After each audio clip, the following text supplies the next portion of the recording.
सबसे पहले आप ये जान लीजिए कि नीट पेपर लीक में चिंटू और पिंटू का रोल क्या है, इन्होंने कैसे जो पूरा धोखाधड़ी है वो की है। चिंटू और पिंटू पेपर लीक कांड के वो सूत्रधार हैं जिनके पास एग्जाम से करीब 5 घंटे पहले ही नीट का प्रश्न पत्र आ गया था। चिंटू को 5 मई की सुबह करीब 9 बजे नीट का जो क्वेश्चन पेपर है वो मिल गया था। उस वक्त चिंटू नालंदा के लर्न प्ले स्कूल में मौजूद था। ये क्वेश्चन पेपर उसके पास मोबाइल पर भेजे गए थे। वहीं चिंटू के साथ पिंटू भी उसी जगह पर मौके पर ही मौजूद था। पिंटू अपने साथ प्रिंटर लेकर आया था और जैसे ही पेपर चिंटू के मोबाइल पर आया, पिंटू ने प्रिंटर से उसके प्रिंट निकाले, छात्रों को रटने के लिए दे दिया। अब आप लिंक तो समझ ही गए होंगे। अब ये चिंटू और पिंटू आखिर हैं कौन, आप ये भी जान लीजिए। चिंटू और पिंटू दोनों ही नालंदा के रहने वाले बताए जाते हैं। चिंटू नालंदा के करायम पुरसराय के गुलहरिया बिगहा गांव का रहने वाला है, जबकि पिंटू नालंदा के हिलसा के पटेल नगर का रहने वाला है। अब देखिए, चिंटू का गांव पेपर लीक मामले में फरार चल रहे संजीव मुखिया के गांव के पास में ही है। चिंटू और पिंटू दोनों संजीव मुखिया के बेहद करीबी हैं और इस पूरे मास्टरमाइंड आपको बता दें कि फिलहाल संजीव को ही माना जा रहा है। चिंटू और पिंटू का जिस संजीव मुखिया से लिंक है उसके बारे में भी आप जान लीजिए। दरअसल संजीव मुखिया का नाम पटना पुलिस के सामने पेपर लीक में पकड़े गए आरोपी सिकंदर यादवेंद्र ने लिया। संजीव मुखिया बिहार के नालंदा का रहने वाला है। उसका देश भर में नेटवर्क फैला हुआ है, हर जगह कनेक्शन है। संजीव मुखिया को 2016 में उत्तराखंड पुलिस गिरफ्तार कर चुकी है। उसने 2016 में भी नीट का पेपर लीक कराने की कोशिश की थी। संजीव मुखिया सिपाही और शिक्षक भर्ती पेपर लीक में भी आरोपी रह चुका है। उसका नाम पहले भी आ चुका है। वो जमानत पर बाहर आने की बात से फरार हो गया है। संजीव का बेटा शिव कुमार भी पेपर लीक गैंग में शामिल है। शिव कुमार अभी पुलिस की गिरफ्त में है, लेकिन संजीव मुखिया अभी भी पुलिस की गिरफ्त से फरार है। फिलहाल पुलिस संजीव मुखिया की तलाश में दबिश डाल रही है। चिंटू और पिंटू की इस वक्त खोज चल रही है कि आखिर ये गए कहां हैं। वहीं पेपर लीक मामले को लेकर बिहार पुलिस ने अब तक 13 लोगों को गिरफ्तार कर लिया है। इनमें से पकड़े गए 4 कैंडिडेट्स पटना पुलिस के सामने पेपर लीक की बात कबूल कर चुकी हैं। इन चारों कैंडिडेट्स ने ये जानकारी दी कि उन्हें सिकंदर यादवेंद्र ने नीतीश कुमार और अमित आनंद से मिलवाया था।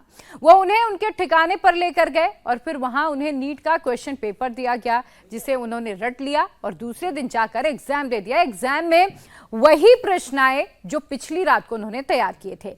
अब पुलिस ने परीक्षा के बाद फौरन ही इन चारों लोगों को अरेस्ट कर लिया और इस काम में कुछ कैंडिडेट्स के मां बाप भी शामिल हैं। पुलिस ने उन्हें भी गिरफ्तार कर लिया है। पेपर लीक केस में पकड़े गए इन 13 किरदारों में से 2 किरदार को लेकर जमकर सियासत हो रही है। बीजेपी और आरजेडी के बाद वॉर पलटवार का दौर शुरू हो गया है। बीजेपी पकड़े गए आरोपी सिकंदर यादवेंद्र का लिंक तेजस्वी यादव से जोड़ रही है और ये दावा कर रही है कि सिकंदर यादवेंद्र तेजस्वी यादव के निजी सचिव प्रीतम के रिश्तेदार हैं।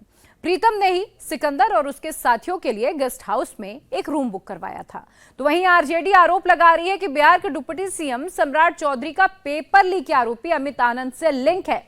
अमित आनंद के साथ सम्राट चौधरी की तस्वीर भी सामने आई। अब देखिए कैसे हर एक बदलते दिन के साथ जो इक्वेशन है वो भी बदलता जा रहा है। पहले तेजस्वी यादव का नाम सामने आ रहा था और अब सम्राट चौधरी का नाम सामने आने लगा है।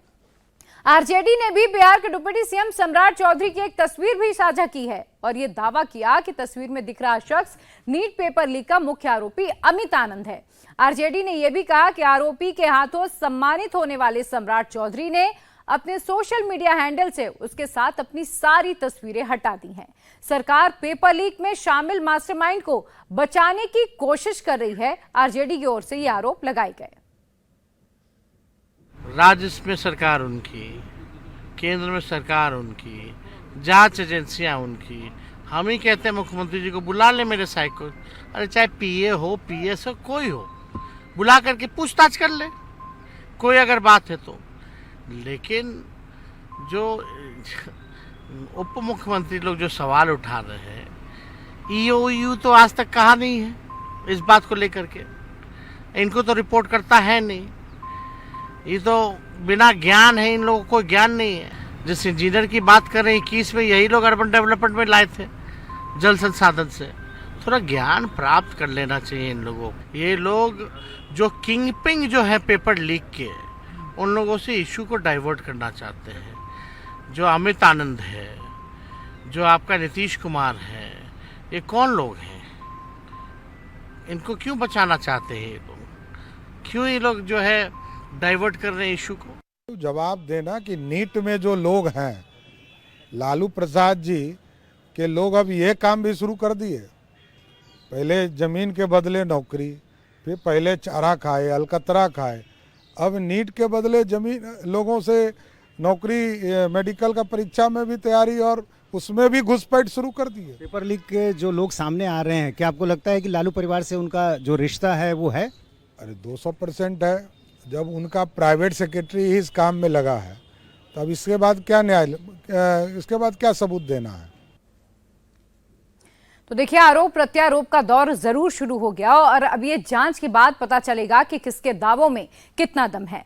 फिलहाल बिहार पुलिस और वहां की आर्थिक अपराध शाखा यानी कि ईओयू ने पूरे मामले की जांच तेज कर दी है। कल ईओयू तेजस्वी यादव के पीएस प्रीतम से पूछताछ करने वाली है। इस पूरे मामले में प्रीतम का रोल क्या है, सिकंदर का उनसे क्या संबंध है, ये सब उनसे कल पूछा जाएगा। कि आपको क्या लग रहा है कि ये सिर्फ गेस्ट हाउस में बुकिंग कराने तक ये रिश्ता है, या सिकंदर का तेजस्वी यादव से या उनके पीएस से, या फिर आपको लगता है कि सिकंदर यादवेंदु जो कि इस पेपर लीक में एक परीक्षा माफिया के तौर पर निकलकर सामने आ रहे हैं, उनका कोई तेजस्वी यादव से भी कोई कनेक्शन है? देखिए, बड़ी पहेली है ये। सिकंदर पहले रांची में रहता था श्रीमान लालू प्रसाद यादव के अवभगत में, उसके बाद ये जल संसाधन विभाग में जेई, और वहाँ से इनको जब नगर विकास मंत्री तेजस्वी यादव जी बने हैं तो ये नगर विकास में ले आए, और नगर विकास में दानापुर, बीटा और पटना महानगर कहाँ कहाँ का लगता है कि पूरा पावर इसी के जिम्मे कर दिए। ये आदमी नीचे से लेकर ऊपर तक इनके साथ जुड़ा हुआ है, और प्रीतम और इसके बीच में दूर का लोग बताते हैं कि संबंध भी है। ये उच्च स्तरीय जांच की जरूरत है।